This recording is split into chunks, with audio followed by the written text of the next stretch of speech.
Hindu no longer special. So this talks about, I mean, the heading itself says that the special relationship that used to be there between India and Nepal is no more special. So why? This is very important event actually in India-Nepal relations, because it actually is marking a negative trend in India-Nepal relations. So we'll discuss this border dispute in detail in today's class first, and then we'll go ahead with further aspects. But try to read this article if you have not read it already, because it helps you to gain some context what they are talking about and all, how it is developing. So this is important. Thing is need for anti-discrimination law. This editorial is important not from the point of view of opinion, but especially from Supreme Court judgments. So he has provided many judgments, and this author is mainly a Supreme Court lawyer. So usually he provides very good articles and very good judgments. So you can note them down and you can use them in your answers. So from that point, and also to get a perspective, this article is also very important. And also try to follow him if there are any PSIR students, try to follow this author. This author is very important from IGP part also, because he writes a lot about equality, this caste, ethnicity, this topic we have, right? So he falls under that category. So it is important to cover his current affairs also from here. This one is very important, electricity bill, because it is going to be a huge challenge for federalism, as center is proposing many changes in this. So try to know what are the changes center is proposing and why states are opposing. So earlier KCR was completely against this. Now Mamata Banerjee. So everyone is opposing it. This is again important from prelims point of view. So try to see what is this unique animal and like what is the status of it, where it is found, what is the geographical area, if there is any national park, where it is and all. Because these kind of things usually they put it in a question format with other species that are found in that area in prelims. So try to focus on these kind of articles whenever they come in Hindu paper. Okay. India and Nepal relations are special, and that special thing basically means is what we call as roti beta ka rishta, roti beti ka rishta. So this is something which is very commonly used, so you can use it as an introduction also. So India and Nepal relations have that kind of maternal and blood connections which we don't have that much with other nations. That is because historically, religion wise, culture wise, and also geographically, Nepal is so interlinked with India. Okay. So, and there are many matrimonial alliances. That means Indians have married Nepalese and Nepalese have married Indians. So there were many tribes that share the border. And for them, border is not an actually important thing. So historically also they lived in the Himalayan hills, and during the summers they come down to the Terai region. So that is why we had this close link of what? Roti beti. So first thing what roti signifies, it is food. So related to food relations, that is livelihoods. So if you see, Nepalese can work in India and Indians can work in Nepal without any visa or without any passport, anything. So they can go freely, and it is an open border between India and Nepal. So that is why there is roti relation, that is food relation. And Nepal is depend on Indian produce, Indian agriculture produce, and India also depends on Nepal for certain imports. So that is why it is roti relation. Now if you see Betika Rishta, that means marriage alliances. As I have told, there are many tribes that live on both sides. For example, if you see, there is a tribe called Madesi. They live on northern Bihar and UP, and also on the southern part of Nepal. So that is why we have marriage links. And on the border also, some families stay this side and they have relatives on other side. So such kind of close relations were there between India and Nepal. So despite having such close relations and kind of having that family bonding, and without having any war or any history of conflict, now why suddenly Nepal and India relations are completely news? After India and China, it is India and Nepal that is occupying all the newspapers every day from last 14 days if you see. So why? So this is primarily because of one dispute, that is Kalapani dispute. So now we'll discuss this dispute as a whole, like what is dispute, why this dispute came up, and what is the historical sequence, like how it developed. Okay, so if we see India Nepal boundary, I'll just show you the map once, how it is between India and Nepal. Yes, so now you can see the boundary, right? So if you can see this, Nepal is completely surrounded on the southern side by India. Also on the eastern side with Sikkim of India, and on the western side it is completely Uttarakhand. So on east, west and south, Nepal is completely surrounded geographically. Only on the northern side it is Tibet of China. And another important thing is, on the northern side if you see, it is completely Himalayas. Okay, so the main connectivity between Nepal is historically with India, because with India it is slowly, the slope is coming down if you can see, and it is completely plains here. So the possibility of roads and movement of people is historically between these areas, never been this way, because it is very hard to cross this. So that is why India had such a special relationship with India, because of this geographical location also. And now with respect to boundary or border, 98% of India and Nepal boundary is conflict free. That means we have marked and we know what it is boundary, except two spots. Only at two spots there were disputes historically. So one is Kalapani. So Kalapani is somewhere in here on the northeast edge of Uttarakhand. I'll show that also clearly with maps. And second is Susta. Susta is somewhere here in northern side of UP and southern side of Nepal. So these are the two disputes. So Susta is right now not in much news, but Kalapani is in news. So why? So this is because mainly in June 10th, that is just 5 days before, what Nepal done is, Nepal has proposed a constitutional amendment. This is second constitutional amendment. Okay, Nepal got its constitution in 2015, and after that, in just second constitutional amendment, it is including certain territories of about 400 square kilometer, which are presently under control of India as Nepalese territory. So this is very important. So for the first time, it has marked something which is under control of India as Nepal's territory, that too by a constitutional amendment. So why this is much important? This is very significant because earlier, whenever we see India, Nepal, any challenge or issue, usually Nepal and India used to talk unofficially, and that too out of public light, and resolve it bilaterally. Okay, never they went into public or they made very big political statements. But this is the first time Nepal instead has gone to political stage. So why? So before this, we have to see what is this dispute about. If you see the map, what is that area is this area.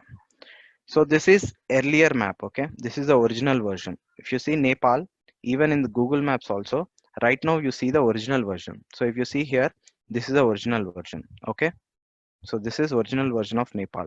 And now Nepal is extending somewhere from here, this border up till here, like a small horn of animal, like a small horn, it is extending all this area under Nepal.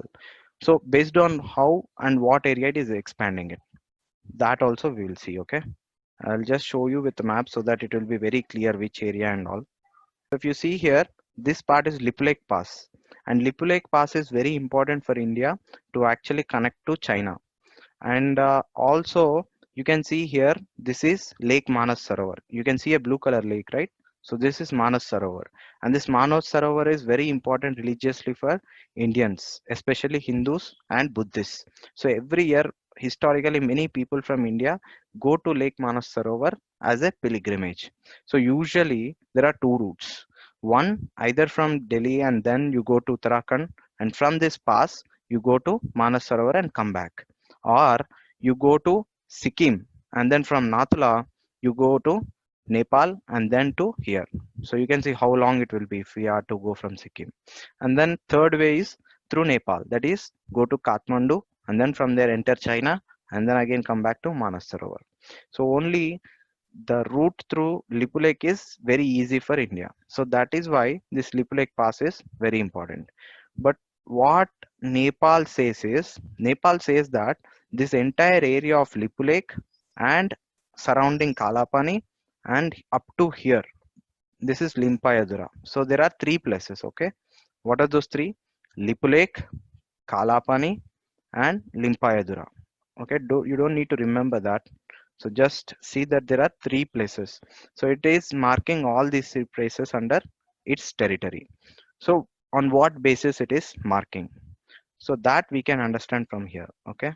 So now if you see this part at Gunji, I'll show you more clearly. So this is a river. So you can see a small river here, right? So this river is nothing but Kali River, and the dispute starts somewhere here. So usually historically it is agreed that India and Nepal boundary is Kali River boundary. So wherever Kali River is, that is the boundary of India and Nepal. Now where the problems comes is which side is the river. So India says the east side of the river. You can see here, right? This side. India says the east side tributary as the Kali River, and this is the origin of river. So this should be the boundary. Whereas Nepal says west side of river tributary should be the boundary. So it says from here the boundary starts. So if you go by Nepal's claim, then you can see instead of this side going, this boundary goes somewhere from here, and then slowly it extends this way. You can see this, right? So all this way. So it goes till here up to the glacier top. Somewhere here you have Limpayadura. Yes. So if you can see, this is Gunji. So this is the point where both the tributaries are mixing. Okay. They both are confluencing at this point. So Nepal says this is origin, this red point, Limpayadura is origin, and India says it is on the right side, that is existing boundary as the origin. So here comes the dispute. So if this is true, then this entire area will be under Nepal. So this entire area is about 400 square kilometers. So right now it seems very less on the map, but it is about 400 square kilometers will go to Nepal, and Nepal is claiming this as its disputed territory, and India is currently saying this is a border, and it is historically this border, and this white right side is the river, actual Kali River. So this we consider as the boundary. Right now it is under India's control itself. Okay, so this is about geographical uh, origin of dispute. So now we'll see how this dispute has actually made into these headlines, or how it progressed. So now if you see what happened, so what are the claims? If you can see here, so as I said, India is basing its claim based on the right side, east side of the river. That is somewhere river originates near Kalapani, as I showed on the right side. Whereas Nepal says this Kali River originates actually on the west at the hills of Limpayadura. So this is the dispute. So now we'll see why this is such importance. You know, why can't India, if such Nepal is such close friend and all, why can't we give away small land which is anyway full of mountains and snow, and very less people actually habitate there? It is because this area is strategically very important for India.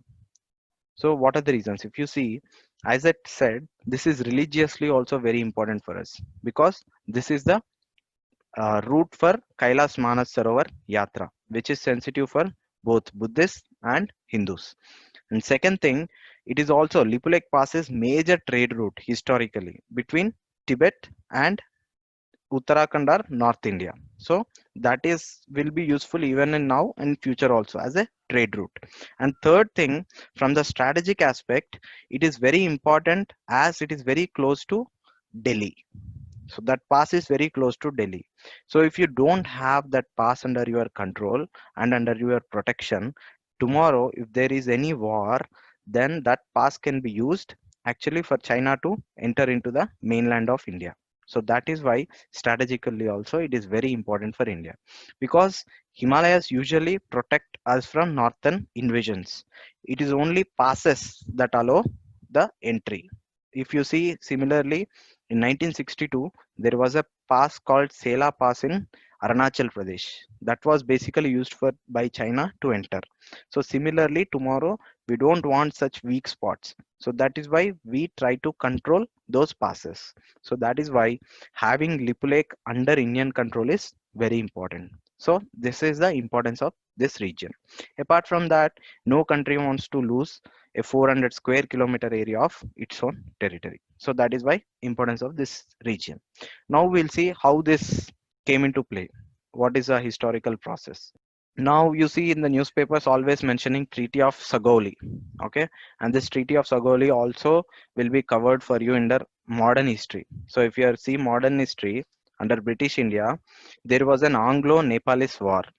Okay, in 1814, what happened is basically Nepal used to be under a ruler called Prithvi Narayan Shah. Okay, it used to be a Gorkha kingdom. Nepal used to be a Gorkha kingdom, and 18 by 18th 19th century, that is by 1800s, you all know British became so powerful. This East India Company became so powerful in entire India. So when East India Company came to Awadh, that is present day Uttar Pradesh, it came into conflict with Gorkha kingdom because borders overlap. So slowly they started a war. That is British and Gorkha kingdom went into a war, and by 1816 British have controlled many parts. So this shaded region, okay, this black color region, Sirmur, Garhwal, Kumaon, and then on the east side, Sikkim and Morung. This used to be earlier part of Nepal, that is Gorkha Empire. But because in 1814 to 16 war, British have won all this area. So that is why under treaty, Nepal has given up its claim on this entire region, that is present day Uttarakhand and Sikkim to British India. So that is how Nepal lost this territory. Okay. So now what is the boundary? How they can separate India and Nepal? They said under this treaty of 1816, the westernmost boundary of India and Nepal will be based on Kali River. So wherever Kali River flows, we will mark it as western boundary. But the problem with that treaty is they didn't show where the river originated or the map how the river flown. They just stated that according to Treaty of Sagoli, the westernmost boundary is based on River Kali. So that is why this is the treaty. So according to this treaty, so that is the westernmost boundary. And second thing, they have given this Terai region. Just now I showed you, right? That entire Uttarakhand and the Sikkim they gave to British India. And also they have to accept a permanent British resident in Kathmandu. So that's how from 1816 close India and Nepal relations started. Okay, and the problem, as I said, there was no clear marking where the location is about River Kali. So this shaded region, okay, this black color region, Sirmur, Garhwal, Kumaon, and then on the east side, Sikkim and Morung, this used to be earlier part of Nepal, that is Gorkha Empire. But because in 1814 to 16 war, British have won all this area. So that is why under treaty, Nepal has given up its claim on this entire region, that is present day Uttarakhand and Sikkim to British India. So that is how Nepal lost this territory. Okay. So now what is the boundary? How they can separate India and Nepal? They said under this treaty of 1816, the westernmost boundary of India and Nepal will be based on Kali River. So wherever Kali River flows, we will mark it as western boundary. But the problem with that treaty is they didn't show where the river originated or the map how the river flown. They just stated that according to Treaty of Sagoli, the westernmost boundary is based on River Kali. So that is why this is the treaty. So according to this treaty, so that is the westernmost boundary. And second thing, they have given this Terai region. Just now I showed you, right? That entire Uttarakhand and the Sikkim they gave to British India. And also they have to accept a permanent British resident in Kathmandu. So that's how from 1816 close India and Nepal relations started. Okay, and the problem, as I said, there was no clear marking where the location is about River Kali. So that is very good. And then by 1857 this treaty was signed in 1816, and then by 1857 there were certain maps released by British India saying Kali River as what the current Limpayadura, that is what Nepal is claiming as the source. Okay, so earlier British agreed that it is what Nepal is claiming right now.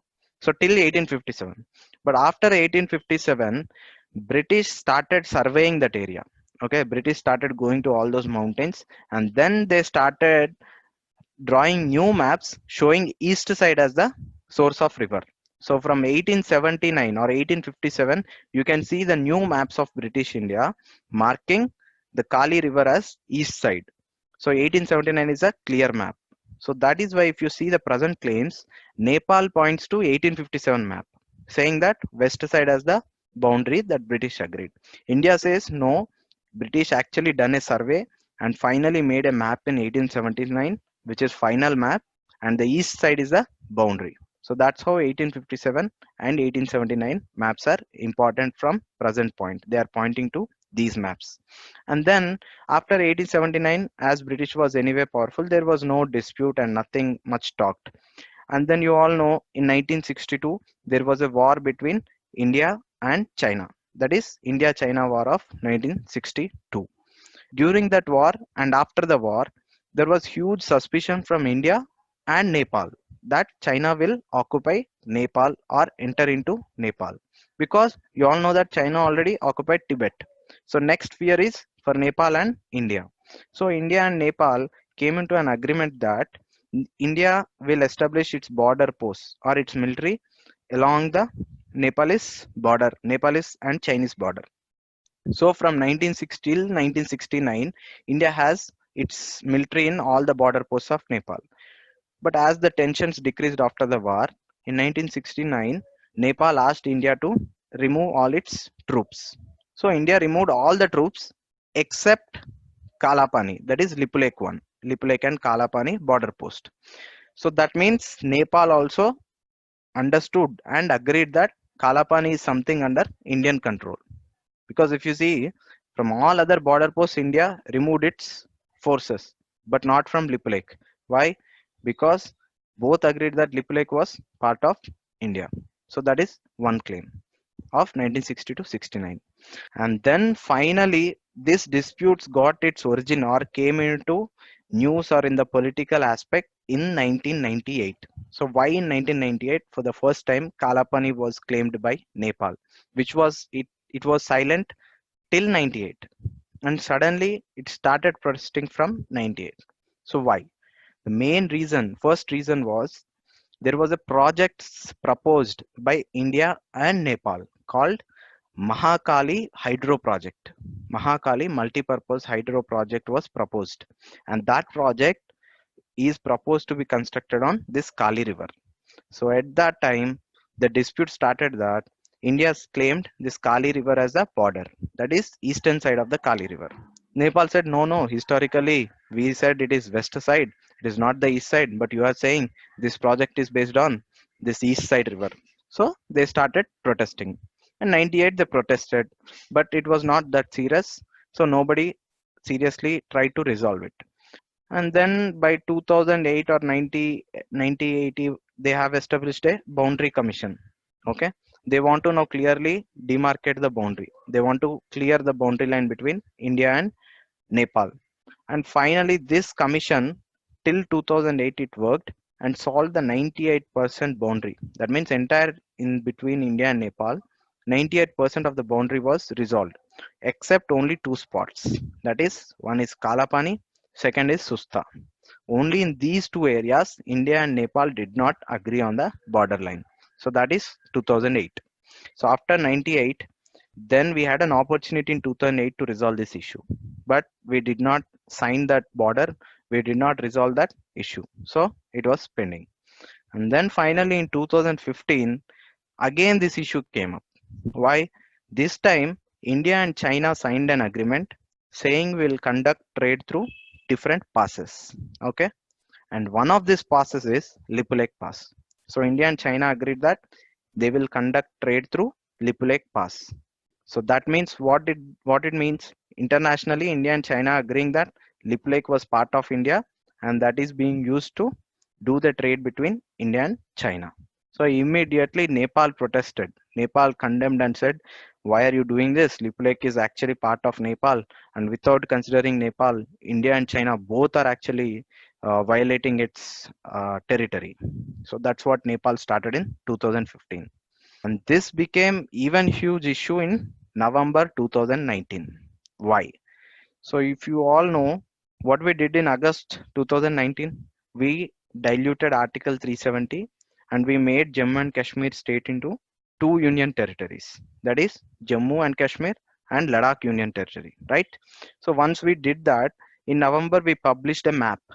Okay, we published a map showing this Jammu and Kashmir and Ladakh as union territories, and also border of the traditional border, whatever is there officially, that we have pasted again.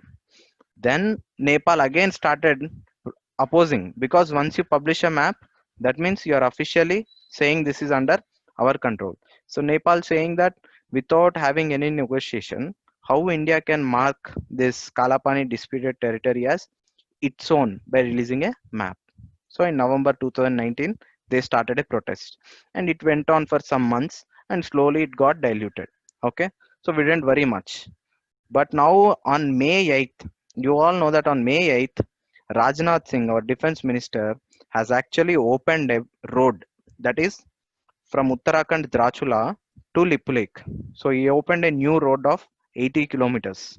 Okay, that road actually connects the main part of Uttarakhand to Lip Lake, and it will be useful in this making Kailash Manasarovar Yatra very easy, and also it will be strategically important for India to move its troops. So he opened the road, and then started immediate protests, huge level. This time on a high level, protest started from directly from Prime Minister level of Nepal, and he said it is completely part of Nepal, and he proposed a constitutional amendment saying this part is under Nepal. So on June 10th, that is 5 days before, it was approved unanimously. That is both parties, all the parties have completely supported in making that as part of Nepal territory. So now it is only upper house and then president's assent. If once that is done, that means that part will be claimed as officially by Nepal. So what is the importance of this move? Is it why India needs to worry if they are making an amendment in their constitution or in parliament? This is important because tomorrow if you are going for negotiation and tomorrow if you agree, then somebody has to change the map, right? Or if suppose there is 400 square kilometers and India agrees, okay, 100 square kilometers we will give to Nepal and 300 we will keep with India. Then what Nepal has to do? Nepal has to do again a constitutional amendment to change the map. And think now how difficult it will be. Politically, it will be very difficult because you have to convince opposition parties. You have to pass it again with unanimous support. So practically, it is very difficult to solve an issue once it is marked officially or in constitution. So that is why this move is very hard, and very now it is going to be very difficult for both India and Nepal to resolve this issue. So this is so far how it developed. Okay, now just to give a background to this, I will explain Nepal's history, like how it turned, how was it after 1947, and how is it right now. Okay, so if you see Nepal, like as India got independence in 1947, Nepal didn't get any republic status or independence. It used to be basically a monarchy system. That means king used to rule Nepal. So Nepal used to be ruled similarly by a Hindu prince. So it used to be a only Hindu kingdom. Okay, and this prince ruled till 1951. Okay, 1951, and 1950, from 1951 for a short period it became a republic, parliamentary republic. That means elections were conducted, but again king again took the control and established his rule again in between. So till 1990 there was no democracy in Nepal. So understand, till 1990 effectively there was no democracy. So from 1990 slowly communist movements and democratic movements started in Nepal, and they struggled for many years. They fought many years. There were a couple of years civil war, and then finally by 1998 communist parties came into an agreement and forced king to give up his powers and establish a republic. That's how slowly from 2000s Nepal became a democratic country. And then finally in 2015 they finally authorized or established a constitution. So you can see, right? India has its constitution in 1947, and Nepal has its first constitution in 2015. So that's how the journey of Nepal. So Nepal is very new. So that is why its nationalism was also very new. That means it is slowly getting this national feeling and patriotic sentiment in very recent times. So, till 1990, while it was monarchy or king's rule, this issue didn't raise much. But after 1990, when slowly democracy is coming up, this issue became a focal point. Why? This is because Nepal is asserting its nationalism against India. So, it wants to showcase its kind of national identity against some other country interfering. So that is why this has some political aspect also. And second thing, if you see this current prime minister called KP Oli, this is only for your context. Current prime minister KP Oli came into power in 2017. Okay, so 2017 he came, but by 2019 he's slowly losing the approval rating. Okay, he's not being much popular in Nepal. So to cover that up, immediately this issue came in Nepal in May. So he is using this issue to actually get again the power back. So this India's issue, any issue with respect to India, became a political sensitive issue in domestic politics of Nepal. So these are some of the reasons why this issue became so sensitive. And this is why, and this is an important aspect which we also need to study in deep from India Nepal relations. As we were discussing, this is history of the dispute. So if you see right now, the dispute is historical in nature. So this dispute of Kalapani is based on 1860 Treaty of Sagar. You have to remember that is basic thing from prelims point of view. And second thing, there are two claims. That is, India claims east side of the river as the boundary, whereas Nepal claims west side of the river as boundary. So that is what is dispute. And second major development is they have got this constitutional amendment. So that is why the process of amendment is difficult. So this is so far the dispute, and I've shown you why it is important as well. This dispute was related to India and Nepal and Treaty Sagoli, and this map shows you how earlier it used to be empire, and then this dark region how it became Uttarakhand, and this was Sikkim. And this one, if you see, this is the new map that was released by India in November 2019, just after the Article 370 dilution. So first we released this map on November 2nd, 2019. And if you see, this is, we marked it as Kali River. So this is the western river, and this is the right side tributary, okay? And somehow by mistake, we mention it as Kali River. We usually don't mention it. So within 7 days, after November 2nd, if it is, on November 8th, we released another map, and only difference, if you can see here, we didn't mark any name for this. Okay, so this was a mistake by us, and then we immediately corrected this. And just after this ninth edition, there was huge protest from Nepal.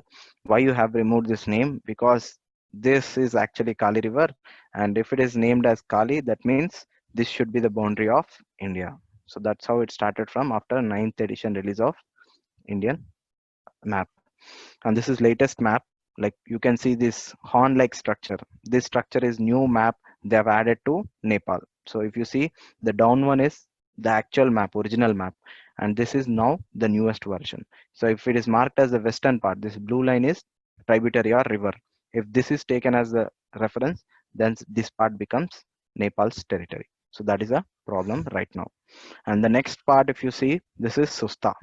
This is another dispute again between UP, which boundaries actually UP state of India and a province of Nepal. So this is another dispute which is still not resolved. But right now there is no much conflict here, but this is also something that needs to be resolved. So from boundary angle, these two are major irritants for India and Nepal relations. So now we will see other aspects of Nepal relation. So that is the current aspect. And now if you see the India Nepal relations, one basic pillar we always quote in every agreement, bilateral agreement, is India Nepal Treaty of Peace and Friendship. So this peace and friendship is very important because this is signed in 1950, and this gives certain special privileges to Indian citizens and Nepalese citizens. So what are these provisions? First thing, it treats Nepalese and Indian citizens on a reciprocal basis. That means Indian citizens should be given same rights as Nepalese citizens in Nepal related to residence, property, business, and movement. That means if Indian citizens are going to Nepal, they should also be able to freely buy property, reside there without any limit, and also can form or establish business and movement. Similarly, Nepalese can freely cross the border, work here, or get residence, and buy the property also. This kind of special agreement we don't have with any other country like this. So that means Nepalese will be treated almost on an equal level as an Indian. So that is a kind of special relationship we always quote. This was signed in 1950. Second thing, national treatment for both Indian and Nepalese businesses. That means whatever the goods that go through India to Nepal or that come from Nepal to India, we don't discriminate at all. That means same taxes, same tariffs, and same quality standards will be applied for both Indian goods and Nepalese goods. So that is another kind of agreement. This is like almost, if you see European Union, it is kind of that agreement where they don't discriminate between countries of European Union. That is what level we had with Nepal. That is because of this agreement. And third thing, third important part is all the weapons that Nepal mainly purchases are actually provided by India. So even if they import, they usually go with through India. So that is three aspects. Also, if you see from map point, you can see here Nepal. Just a second, I'll show in the map, it will be more clear. You can see that Nepal is majorly surrounded by India. So people say that Nepal is landlocked country because it doesn't have any port. You can see here. So this Nepal, if he has to export any goods, it usually uses seaports of India in Bay of Bengal. So Kolkata is the main home port for Nepal. So that is why any goods that transport or transit through India will also be treated as same as Indian goods. So that is a special treatment we are providing under 1950 treaty. So that is the importance of that treaty. But there is a problem with this treaty also now. Slowly now there is a problem because many Nepalese believe that this treaty was signed in 1950 by the king of Nepal and between India. So they don't see that democratic government which they have present.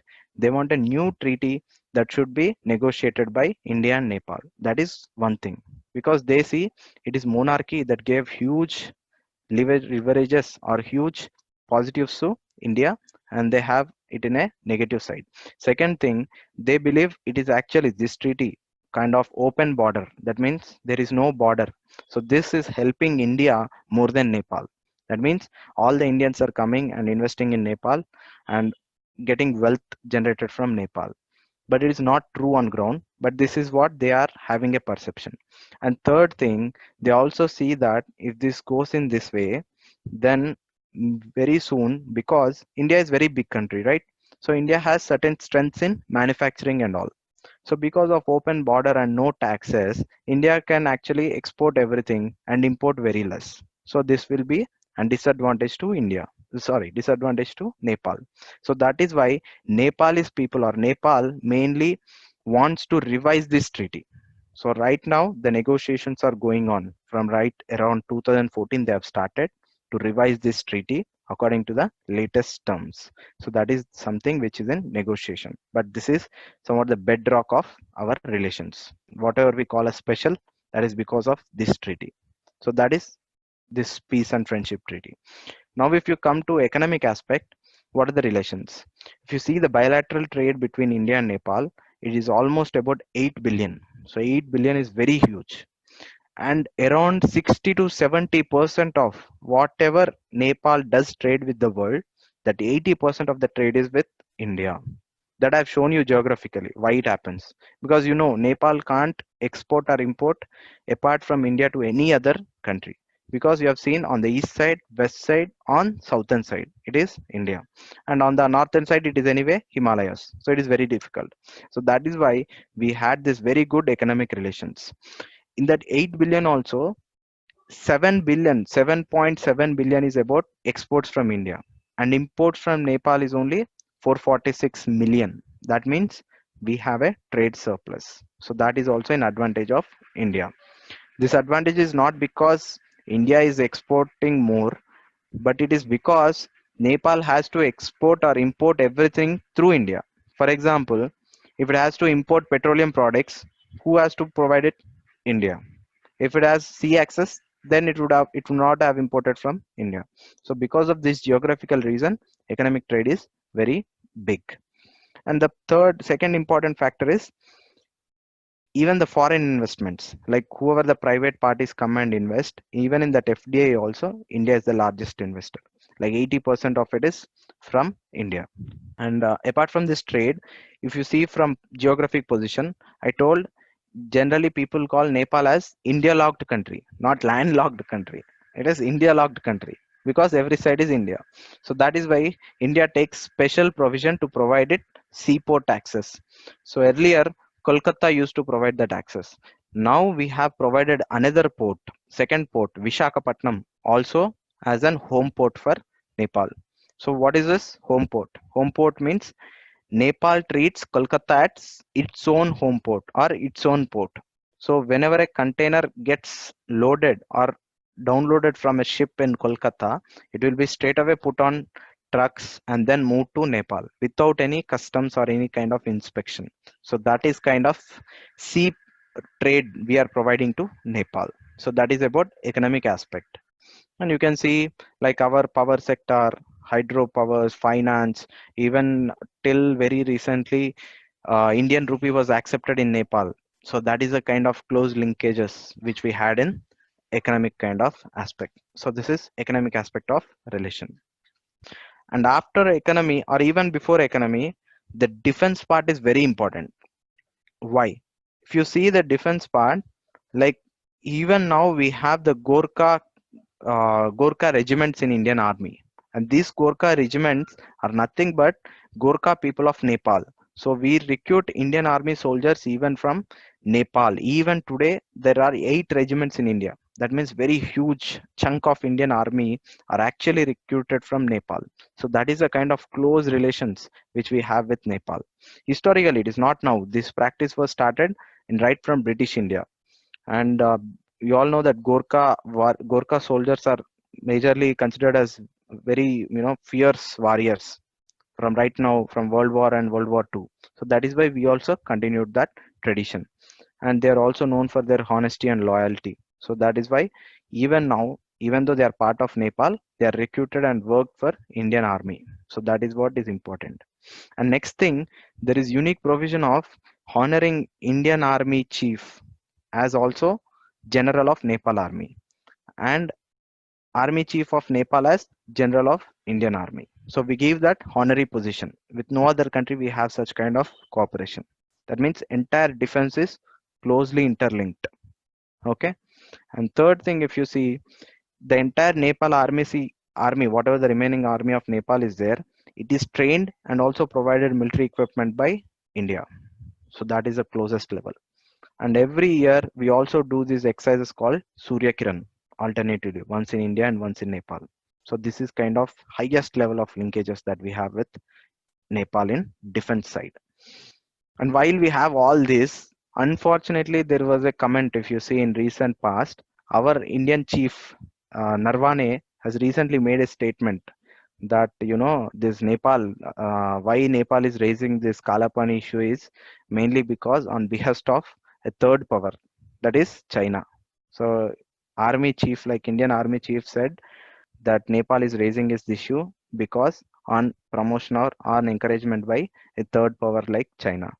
This has caused more friction and more kind of criticism. Why? Because we have such kind of close loyalties and close interlinking with each other defense forces. So would it be right to for Indian Army Chief to comment on such a political situation in that way? So this is just a development. I'm just telling you so that you will be aware. But this is a kind of close relationship in defense we have with Nepal.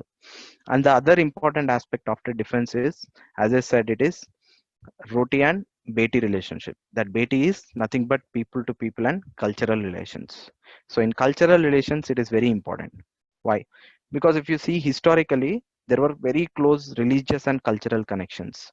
That entire Buddhism has actually between Lumbini and northern part of Uttar Pradesh. So if you see present day Buddhist main centers, so where Buddha was born, where Buddha attained this enlightenment, and where Buddha died. All these places are very near to India and Nepal border. Buddha's born place is Lumbini in Nepal. So that is just above Uttar Pradesh. I can show you that later in map. And then Buddha's attainment of enlightenment, this both Gaya, everything was in Bihar and UP. So there is close kind of cultural and religious links. Similarly, if you see from Hinduism also, like this Ramayanam, like Sita's birthplace is in again in Nepal, and then Janakipura. So there is a kind of Ayodhya and Janakpur connect. Like Janakpur is in Nepal and Ayodhya is in UP of India. So there is such a kind of ancient religious connection also. And if you see many of the temples in Nepal are major religious pilgrim visit temples for Indian Hindus also, like Pushpanath temple, like Shiva's temple in Nepal. There are many temples. If Modi goes, like he visits at least one or two temples in every visit. So that is a kind of close religious connection we have with Nepal. So that is first thing. Second thing also, if you see, as I said here in India, like even if you write for civil servants, except IPS, IFS, and IAS, Nepalese citizens can also apply for certain central services, certain group services also. That is the level of employment we have. Can you imagine, like in government service also, Nepalese citizens can write the exam in India. So that is there. And you can see like 30 lakh Nepalese are presently working in India, and 60,000 soldiers of India are Nepalese. So their loyalty belongs to India. And very recently, when Modi visited Nepal in 2014, 14-15, he made an sister city agreements. So in this sister city agreements, he's developing this places which have cultural connections, like as I said, Kathmandu and Varanasi, Lumbini and Bodh Gaya, Janakpur and Ayodhya. And similarly, culturally also, we are developing some tourism circuits like Ramayan circuit and Buddhist circuit. So this way we are developing even more cultural connections. And then, as I said, there are certain kind of matrimonial links also. That is marriage links between cross border between India and Nepal. So Nepalese people marry Indian and Indian people marry Nepalese. So this way we had this close connections. Also, whenever there is any kind of humanitarian disaster, because Nepal is in major seismic activity region. Seismic activity means major kind of earthquakes comes and floods come in Himalayas. So whenever there is certain aspect, India is the first responder to act on it. If you see after 2015 earthquake or after floods, India was the first to respond. So there were also certain kind of deep connections in humanitarian aspect also. So this is about cultural and people ties. So now if you see the other aspect of cooperation between in India and Nepal, that is infrastructure or the projects that India is doing with Nepal. So what are those projects? So the first major cooperation is in hydro sector, that is water resources cooperation. So that is very important, because if you see many of the rivers actually originate in either Tibet or in Nepal. So they originate in Himalayas, they flow through Nepal and then come to India and join the Ganga river. So this is a flow. So that is why in water level, from point of view of floods, from point of view of electric power generation, and also in development, in these three aspects, India is cooperating with Nepal very closely. Like India is constructing many hydro projects in Nepal. For example, they say like Nepal has around 40,000 megawatts of generating power potential, but right now only around 10,000, not even 10,000, less than 10,000 is being generated. So India is providing investment in constructing projects like power generating hydro projects. So what we'll do, India will construct the project and provide it to Nepal, and Nepal uses that electricity for Nepal, and also it exports back to India. So that way it repays back the investment. So in this form, we are actually cooperating on hydropower generation. So part of it, I have provided two examples here also. That is, one is Upper Karnali and Arun project. Sorry, Arun project, Arun 3 project. Right now, Arun 3 project is being developed of $1.5 billion dollars. So that is the scale of investment we are doing in Nepal. And third thing, petroleum is another important, you know, item that is exported from India to Nepal, because Nepal doesn't have any oil and gas resources. So it imports everything, petroleum, from India. So usually what we do is we do export it through road and railways. So because there are certain problems, which we'll discuss again, right now we are going for a pipeline. So we are constructing an exclusive pipeline to reduce the time and also cost. So that is the Motihari to Amlekhganj. Okay, Motihari to Amlekhganj, a pipeline, petroleum pipeline, the first pipeline in entire South Asia, is being constructed to export this petroleum. So this is another important infrastructure project. Okay, and fourth thing, as I said, power is being generated in Nepal because Nepal has huge power production potential. Now, very recently, it is realized that India also achieved a certain stature of energy surplus or energy neutral status. That means we don't need much energy to be imported from other countries. So instead, India is right now acting as a transit corridor. How transit?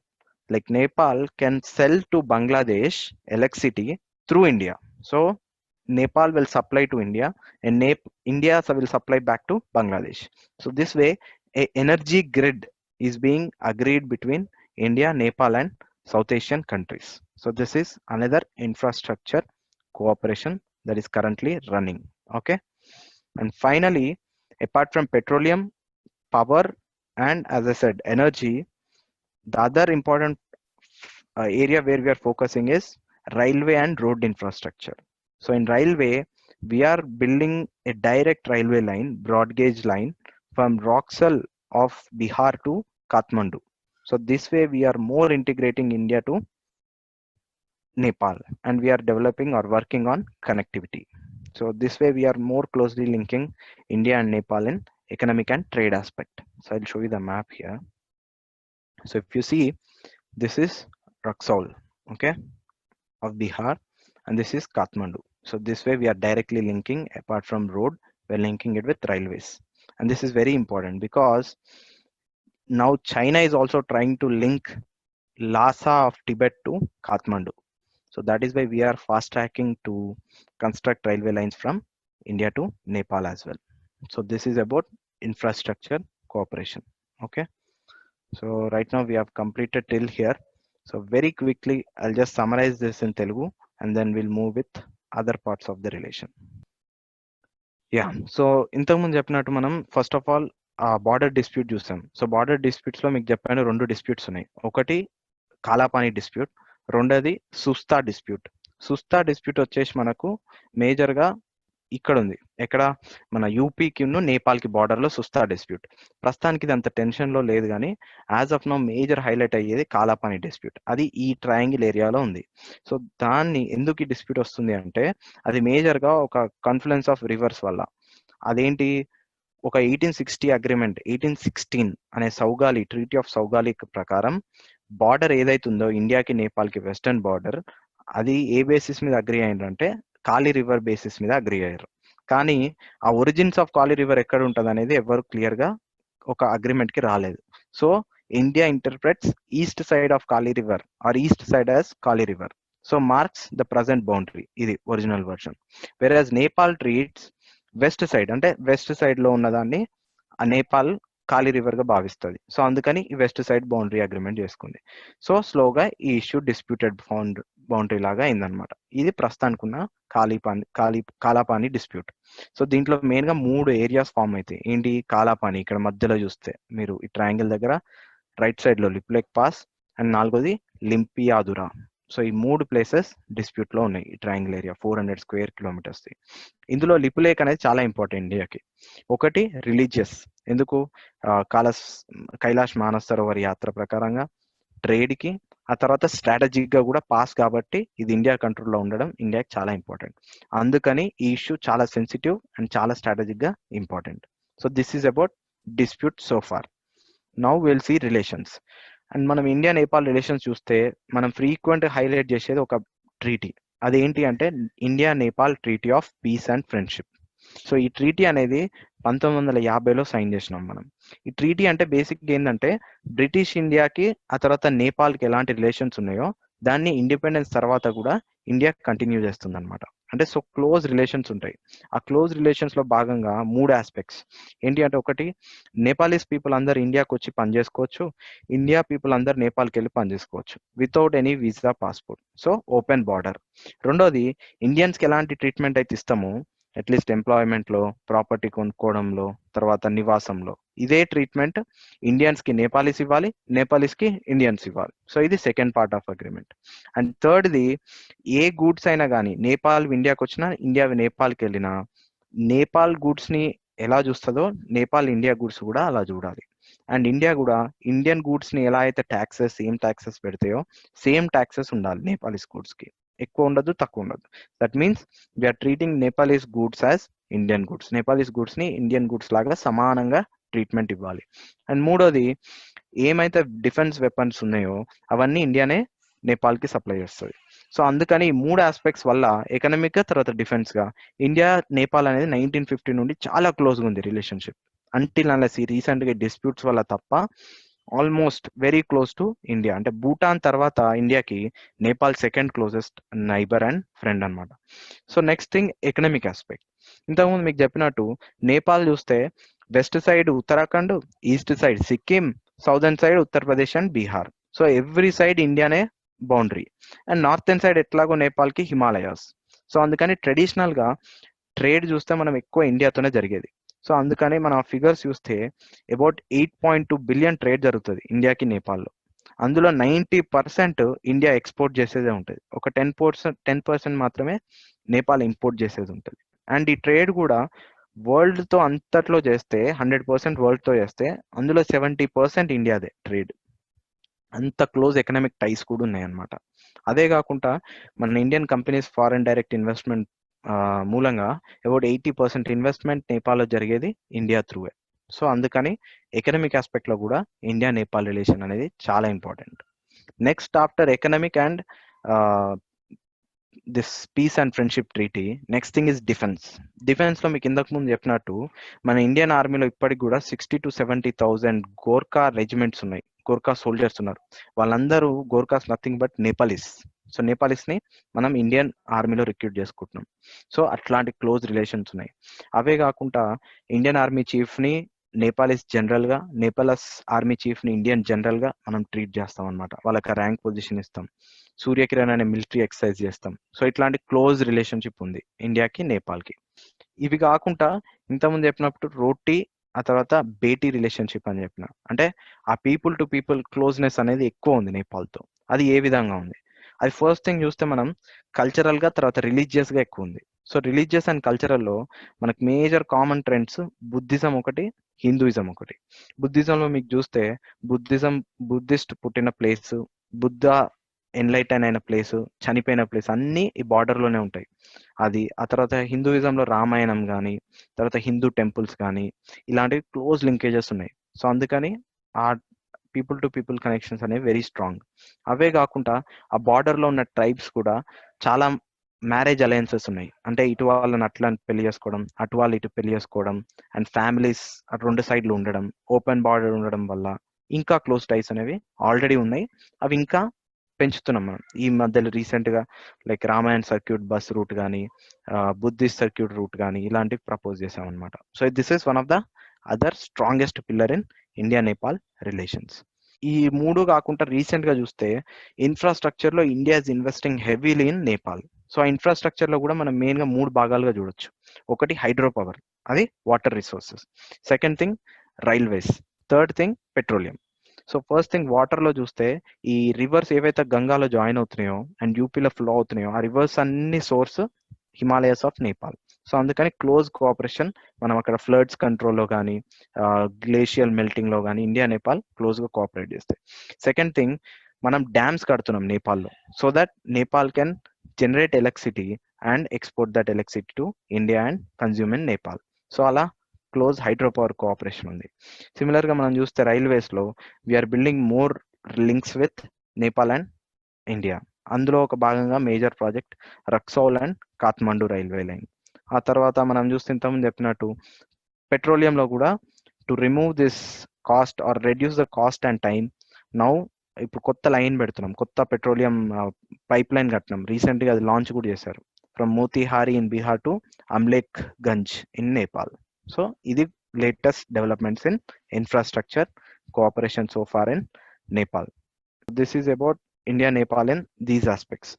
Now we will see what are the main challenges or issues in Nepal. Issues మనం discuss చేసే ముందు there is another aspect apart from economy, defense and people to people relations, that is multilateral cooperation. So if you see in Nepal and India, they are part of many multilateral groups. Like major group is SAARC. SAARC is South Asian Association for Regional Cooperation. So here also India and Nepal both support each other in SAARC. Similarly, India and Nepal both are members of NAM, that is Non-Aligned Movement. And also if you see BIMSTEC, that is Bay of Bengal Initiative for Multi-Sectoral Technical and Economic Cooperation. Don't try to remember this complete BIMSTEC. You will slowly come to know that. And don't worry what is this and all, why sir is not explaining this BIMSTEC, NAM and SAARC in detail. We have next classes coming up where we'll discuss these institutions. But right now, remember that these are the institutions where India and Nepal and other countries of surrounding region are members and closely cooperate for regional cooperation. Okay. So SAARC and BIMSTEC are South Asian regional organization. NAM, you all know, non-aligned movement. That is many countries have chosen in Cold War certain group called NAM. And then similarly we have BBIN. That is, you can see in the words itself. First B stands for Bangladesh, second is Bhutan, and third is India, fourth is Nepal. So BBIN. So these are regional forums where India and Nepal support each other for more larger cooperation. So this is multilateral cooperation. These are aspects of relation, like different aspects of relation. Now we'll see what are the issues between India and Nepal apart from this border disputes. You all know that border disputes is anyway important issue now, that is that Kalapani and Susta. Apart from that, generally Nepalese complain constantly that India heavily interferes in internal matters of Nepal, that is in political matters of Nepal. This is actually partially true. Yes, India interferes, but why? Because India has to interfere in past. Like if you see, there were many civil wars in Nepal from 1992 to 2005 until unless democracy came. So like communists used to fight one side, Nepalese nationalists used to fight one side, and other side king. So these three parties always used to fight, and there was no stable government. And if there was no stable government, who will be affected as a neighbor? It is India. And many Bihari and UP people, I said, have some close relations with Nepal. So any instability there or any war or any kind of violence will have effect on our border states also. So that is why India tried to always bring all these parties to actually work together. So India was played a major role in actually transferring power from monarchy to democracy. So this is how India involved. But whenever India like power involves in one country, the other opposition parties always blame it is India that is supporting some interests. So this is one issue that is always a challenge between India and Nepal. That is political interference.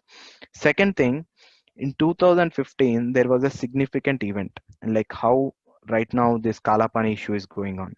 In 2015, when the constitution came in Nepal, what happened is there is certain minority groups like Madhesis, okay, and these Madhesis live in Nepal, and also some of them live in Uttar Pradesh and Bihar border, and they have marriage links with Nepal also. So when the 2015 constitution of Nepal came, they did not have enough provisions for Madhesis. So Madhesis started agitation against Nepal to include them or include their rights and their demands in Nepalese constitution. And this Nepalese dominant other groups like hill troops didn't consider that. So there was a huge agitation that went in 2015, and India supported Madhesi stand. That is, India supported Madhesi group. So these Madhesis, when they started these agitations, when they started protests, they started blocking India and Nepal border. That is the roads, and India also supported them. So India did not provide the same kind of petroleum and LPG gas supplies to Nepal. So this is called 2015 blockade. Okay, 2015 blockade. This is very important, and Nepal took it very seriously. Nepal took it in such a way that it is India that is actually announced a blockade and is supporting or encouraging Madhesis and involving in internal affairs of Nepal. And that is again very worst point in India-Nepal relations. This went for around 3 months and finally it got resolved. But still that sentiment is there in Nepal. That is why when there is this boundary dispute or when we started the road, immediately there were anti-India protests in Nepal. So this is kind of 2015 incident.